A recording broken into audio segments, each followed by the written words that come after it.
J'espère que mon histoire inspirera tous ceux qui traversent une période difficile en ce moment. N'oublie pas de t'abonner à la chaîne de Journal Intime et de laisser un like. Ma mère était sourde, mais mon père n'avait pas de problème d'audition. J'ai eu de la chance et je suis née avec une audition normale. Mais malgré ça, ma famille était quand même inhabituelle. Mon père a appris la langue des signes pour ma mère et il me l'a enseignée pour que je puisse communiquer avec maman aussi. C'est comme ça que tu dis à maman que tu l'aimes. Je m'en souviendrai. Papa a tout fait pour qu'on ne manque de rien, mais c'était pas assez pour maman. Un jour, elle nous a laissé un mot et elle a dit qu'elle était tombée amoureuse d'un autre homme et qu'elle partait avec lui dans une grande ville. Papa et moi sommes restés dans ma petite ville natale. Maman nous quitte! Oui, Evelyne, mais tu m'as moi et je tais-toi. Tout va bien se passer. Au bout d'un moment, nos blessures émotionnelles ont guéri et on a lâché prise sur le passé. Papa a ouvert une petite animalerie, j'ai commencé l'école et j'ai eu une tonne d'amis. J'ai rencontré ma meilleure amie dans l'orchestre de l'école. On jouait toutes les deux de la flûte. Betty était aussi une chanteuse incroyable. On s'entendait super bien. On avait un rêve dont j'aimais parler à mon père. Quand Betty et moi on sera grandes, on montera un groupe et on partira en tournée partout dans le monde.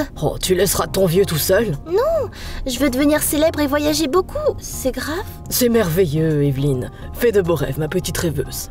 L'avenir semblait radieux et je pensais que rien ne pouvait m'arrêter. Mais un jour, pendant une répétition, j'ai senti que quelque chose n'allait pas. Pour une raison quelconque, le chef d'orchestre et le reste de l'orchestre me regardaient bizarrement. Quelque chose ne va pas? Le chef d'orchestre a bougé les lèvres, mais je n'ai pas entendu un mot. Quoi? Vous pourriez répéter plus fort? J'ai dit tu n'avais pas le rythme et tu sonnais faux. Ah bon? Désolée? Rentre chez toi si tu ne te sens pas bien. Malheureusement, c'était pas fini. J'étais tellement perdue dans mes pensées sur le chemin du retour que je n'ai pas remarqué que je marchais sur la piste cyclable. Sid, mon camarade de classe, avait un vélo derrière moi à grande vitesse. Il a sonné et a crié, mais je l'ai pas entendu. Hé, dégage, laisse-moi passer! Je n'ai vu Sid que quand il est tombé dans la benne à cause de moi. Oh, je suis tellement désolée, je peux t'aider? Non merci, va te laver les oreilles, espèce de taré. J'étais malheureuse quand je suis rentrée à la maison et j'ai tout raconté à papa. Il m'a tout de suite emmenée à l'hôpital. Et là, Dr Belton a vérifié mon audition. J'ai bien peur d'avoir de mauvaises nouvelles. Je crois qu'Evelyne a hérité de la surdité de sa mère. L'audition d'Evelyne va progressivement se détériorer jusqu'à ce qu'elle en perde la majeure partie. Quoi? Je pourrais plus entendre? Dr Belton, il n'y a rien que l'on puisse faire. Evelyne, attends devant la porte s'il te plaît. Je dois parler à ton père seul. J'avais l'impression que papa était resté là-bas pendant une éternité. Il avait l'air perdu quand il est enfin sorti du cabinet du médecin. Qu'est-ce qu'elle t'a dit? Est-ce qu'on peut faire quelque chose? Oh, je suis désolée chérie, mais c'est irréversible. Tout ce que tu peux faire, c'est accepter qu'éventuellement, tu perdras ton audition. Je me suis figée. Tous mes rêves et mes plans ont été détruits en un instant. J'avais l'impression que c'était la fin du monde, mais que j'étais la seule à l'avoir remarqué. Plus tard, j'ai vu mes amis et je leur ai annoncé la nouvelle. Ils ont promis que ça n'affecterait pas notre amitié. Evelyne, quoi qu'il arrive, on sera toujours là pour toi. Mais c'était des mots vides de sens. Comme je perdais Louis, c'était de plus en plus dur pour moi de communiquer avec les gens. Des amis qui m'avaient juré qu'on serait toujours proches ont commencé à disparaître progressivement de ma vie. Seuls quelques-uns d'entre eux ont tenu parole. Mais même eux avaient du mal à me parler, vu qu'ils devaient crier quand ils voulaient me dire quelque chose. Evelyne, passe-moi le popcorn s'il te plaît. Ah, c'est vrai, elle est à moitié sourde. Evelyne, passe le popcorn. Le popcorn! Chut, mais pourquoi tu cries? Ah, Evelyne m'énerve. Au final, même Betty m'a tourné le dos. Pour se faire comprendre, elle a écrit un message sur son téléphone et me l'a montré. Je suis désolée, Evelyne, mais je veux sortir de cette ville. Je ne peux pas me permettre de te garder. Je dois me concentrer sur la musique. Je comprends. Bonne chance, Betty. Il n'y avait pas d'école spéciale pour les sourds dans notre ville. Et étudier avec des enfants ordinaires était compliqué pour moi. Mes notes ont commencé à baisser et j'ai commencé à me sentir comme la personne la plus stupide de la classe. T'as encore eu la pire note? Qu'est-ce que t'es stupide, bon sang! Je ne voyais plus l'intérêt d'étudier et j'ai commencé à sauter des cours. J'avais l'impression d'être isolée du reste du monde et de vivre à l'intérieur d'un dôme de verre. Au moins, j'avais encore mon père. On utilisait la langue des signes pour communiquer. Rien n'est plus important pour moi que toi, Evelyne. Je me sentais terriblement seule, mais papa m'a aidée à me faire sentir mieux. Quand j'ai eu 16 ans, j'avais presque perdu toute mon audition. Les vacances d'été sont enfin arrivées. J'ai aidé mon père à l'animalerie et j'étais heureuse de pouvoir oublier l'école ne serait-ce que pendant un certain temps. Au lieu d'amis, j'avais maintenant internet et les animaux dans la boutique de papa. Ce que je préférais, c'était regarder les poissons. Je suppose que je voyais un peu de moi en eux. J'avais l'impression de vivre dans un aquarium aussi. Même si j'ai dû renoncer à mon rêve de devenir musicienne, j'espérais quand même qu'un jour je pourrais faire le tour du monde. J'économisais même de l'argent pour un voyage. Betty ne perdait pas de temps. Elle avait récemment remporté un concours de soliste et elle prévoyait de déménager dans une grande ville et de signer un contrat avec un grand label. Pendant ce temps-là, j'essayais d'apprendre à lire sur les lèvres. J'ai vu un énorme hot dog volant hier. Oh, et j'ai pris l'avion pour Mars le week-end dernier. Pour être honnête, ça se passait pas très bien. Je ne pense pas qu'il disait vraiment ça. Je nourrissais des poissons quand un gars est venu me voir. Je ne l'avais pas entendu s'approcher et j'ai sursauté par surprise.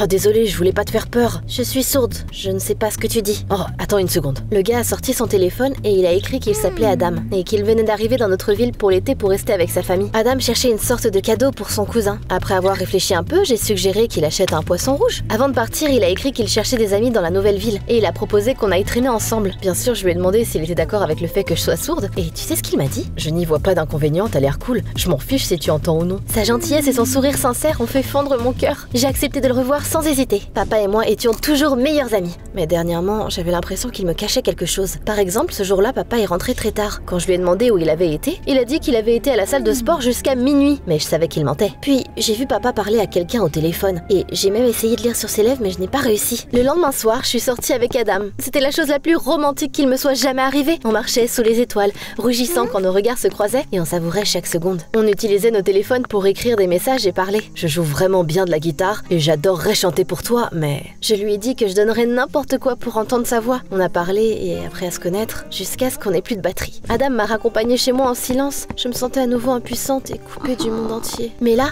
Adam a fait quelque chose de très gentil. Il a dessiné un cœur. Ça voulait probablement dire qu'il m'aimait bien. Le sentiment était réciproque d'ailleurs. Après avoir rechargé mon téléphone, on s'est envoyé des textos jusque tard dans la nuit. J'aimais passer du temps avec Adam. Mais je savais aussi qu'il partirait dès la fin de l'été. J'ai donc décidé de profiter au maximum des vacances. D'ailleurs, j'étais inquiète vu que papa était devenu distant ces derniers temps. Il cachait clairement quelque chose. Le lendemain matin, j'ai cherché des cours de lecture sur les lèvres sur Google. Puis, une pub pour une nouvelle aide auditive qui était vendue dans une clinique locale est apparue à l'écran. Je n'en croyais pas mes yeux. Mon problème pourrait être vraiment résolu aussi facilement. J'avais l'impression que c'était un signe du destin. Au début, je voulais demander de l'argent à papa, mais j'ai décidé de le surprendre. J'ai cassé ma tirelire, pris de l'argent dans la caisse de notre magasin et je me suis dirigée vers la clinique. La docteure Belton m'a aidé à installer l'aide auditive et mon monde était de nouveau rempli de son. J'entends les oiseaux chanter, c'est tellement beau. Oh, c'est ma voix. Ça m'avait tellement manqué. Merci, docteur Belton. Je suis surprise que tu ne prennes une aide auditive que maintenant. Ton problème aurait pu être résolu il y a longtemps. Eh bien, ça ne me regarde pas pourquoi ton père et toi avez refusé d'envisager l'opération. D'ailleurs, ce n'est plus une option maintenant que tant de temps s'est écoulé. Mais qu'est-ce que vous voulez dire? Attends, tu n'es pas au courant? Oh, je suis désolée, ce serait contraire à l'éthique médicale si je disais autre chose. Tu devrais en parler à ton père. Oh, on va en parler, c'est sûr. Je suis rentrée à la maison déterminée à découvrir tout ce que papa ne m'avait pas dit. Mais dès que j'ai entendu sa voix chaleureuse et familière dans la cuisine, mon cœur était rempli de bonheur. Mais là, j'ai entendu la voix d'une femme. L'inconnu et papa se disputaient clairement. C'était probablement à elle que papa avait tant parlé au téléphone ces derniers temps. Emma, je t'aime bien, mais on ne peut pas être ensemble. Personne n'est plus important pour moi qu'Evelyn. Ta fille n'est plus un bébé, et elle n'a pas besoin que tu changes ses couches. Le truc, c'est que, quand Evelyn était petite, son audition aurait pu être sauvée. Mais j'ai refusé qu'elle se fasse opérer. Je ne mérite pas d'être heureux. Je dois prendre soin de ma fille, parce qu'elle est devenue sourde à cause de moi. C'est donc ça que la docteure Belton avait voulu me dire? Je n'ai pas juste perdu mon audition, j'ai perdu mes amis et mes rêves, papa. Je veux savoir pourquoi tu m'as fait ça. Evelyn, tu m'as entendu, mais comment? J'ai une aide auditive. Il s'avère que j'aurais pu les avoir il y a longtemps, mais tu me l'as caché ça aussi. Chérie, je suis désolée, c'est compliqué à expliquer.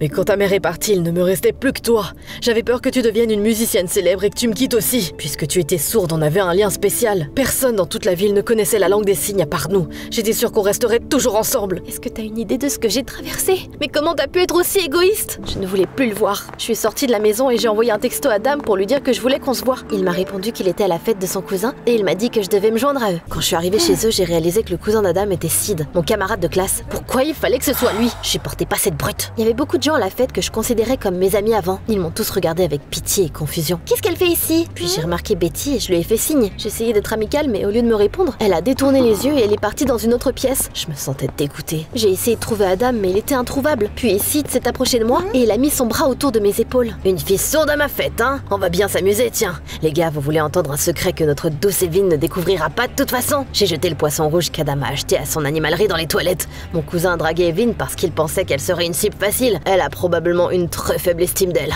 vu qu'elle est sourde.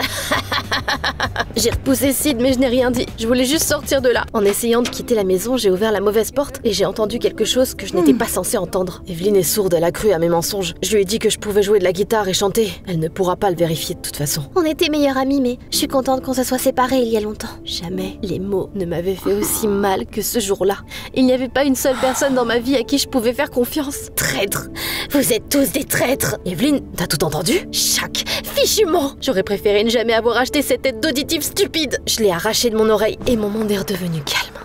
puis je suis sortie de la maison en courant et j'ai continué à courir pendant longtemps. Avant que je ne m'en rende compte, j'étais à la jetée. J'ai mis mes pieds dans l'eau et j'ai compté les étoiles dans le ciel. Puis 2 ombres sont apparues à côté de moi. Betty m'a tendu mon appareil auditif et elle m'a demandé en langue des signes de le mettre pour qu'on puisse avoir une conversation normale. Tu sais utiliser la langue des signes? Quand j'étais petite, j'ai essayé de l'apprendre pour qu'on puisse communiquer. Mais c'était dur. Je devais passer beaucoup de temps à étudier et à jouer de la musique. Au final, j'ai sacrifié notre amitié pour le bien de mon rêve. Après ça, j'avais tellement honte de moi que j'ai commencé à t'éviter. Mais maintenant, je suis contente que les choses se soient passées comme ça. Après tout, j'ai trouvé ma vocation et je suis sûre que le destin a quelque chose de grand en réserve pour toi aussi. C'est ce que je disais à Adam, justement. Laisse-moi t'expliquer quelque chose aussi. Tout d'abord, ne t'inquiète pas pour le poisson rouge. Je l'ai sauvé de mon idiot de cousin. Par contre, je t'ai bien menti sur le fait de savoir jouer de la guitare. Je suis désolée. En fait, je suis juste un nerd et un rat de bibliothèque. J'étudie les langues étrangères et je veux devenir traducteur. T'es la première fille que j'ai jamais aimée. Je voulais juste t'impressionner, tu sais. Tu n'avais pas besoin de faire semblant d'être un musicien cool pour m'impressionner. Je le sais maintenant. Du coup, tu connais vraiment plusieurs langues? 5, pour être exact. Waouh, c'est incroyable! Je rêvais de voyager partout dans le monde.